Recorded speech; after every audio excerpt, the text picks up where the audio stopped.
Hello friend, welcome to my YouTube channel Unique Maths. I just offer to all of you friend.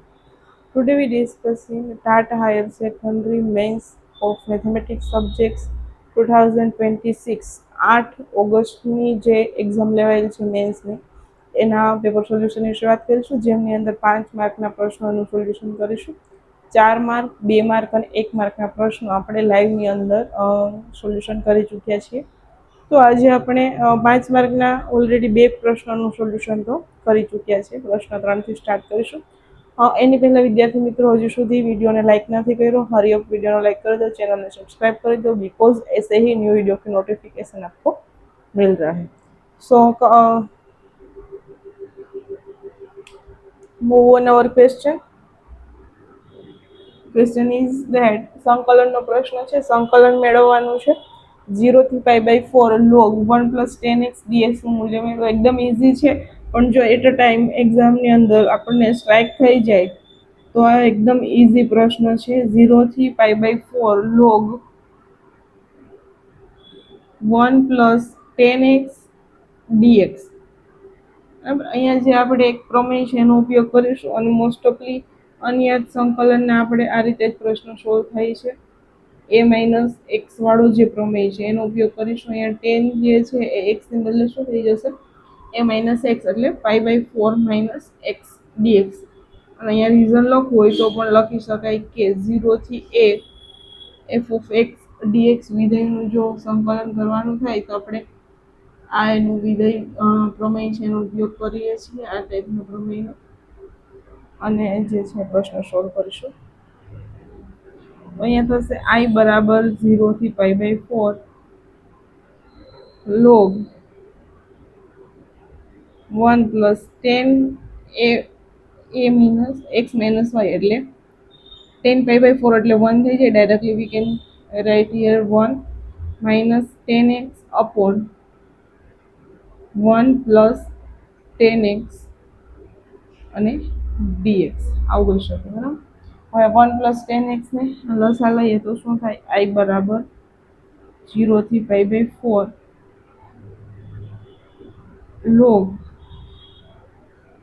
1 + 10x + 1 - 10x upon 1 + 10x into dx. 10x plus 10x minus cancel out, so we get here I equal to 0 to π/4 log 2 upon 1 plus 10x. એક step આપણે ઘટાડી નાખશું, આપણે આગળ space નથી એટલે direct લખી શકીએ log 2 minus log 1 plus 10x. છેદનો જેવી સંકલન છે ને આપણે આ રીતે લખી શકીએ, કારણ કે આગળ લોગ આપેલું છે એટલા માટે. હવે આને ઇન્ડિવિજ્યુઅલ લિમિટ આપીશું એટલે આ પાર્ટ છે ને એ આઈ થઈ જશે. Okay, 0 to π/4 log 1 + 10x dx. આઈનું સંકલન જે છે એને આઈ કહીશું. આઈ પહેલી બાજુ આવશે બરાબરની ડાબી બાજુ, તો 2i થઈ જશે. તો 2i બરાબર 0 to π/4 log 2 dx આવું કહી શકીએ. ઓકે, અને log 2 જે છે કોન્સ્ટન્ટ છે એટલે બહાર લઈ શકશું, અને 1 નું ઇન્ટિગ્રેશન થશે, સંકલન થશે 1 ઉપર લિમિટ એપ્લાય કરશું એટલે π/4 થશે. બરાબર, અહીંયા ઘણા બધા સ્ટેપ આવે કારણ કે આપણે 5 માર્કમાં પૂછ્યો છે, પણ આપણી આગળ સ્પેસ નથી તો સમજ માટે આપણે ટૂંકમાં એનો આન્સર લઈ આવવા પ્રયત્ન કરીશું. તો અહીંયા π/4 log 2 મળશે, પરંતુ π/4 ને 2 મલ્ટીપ્લાય થશે એટલે આપણે લખશું π/8 log 2. તો આ જે છે એ આપણો આન્સર થશે. અહીંયા હજી 4 થી 5 સ્ટેપ લખી શકાય આપણે, જે ટૂંકાવ્યા છે કારણ કે આપણી આગળ સ્પેસ નથી, પણ સમજી શકાય એ બાબત છે. એકદમ easy, short and sweet example જે છે કહી શકાય, જે સંકલનમાંથી પૂછેલો હતો અને આપણે સંકલન ઉપર ફોકસ પણ કરેલું હોય છે.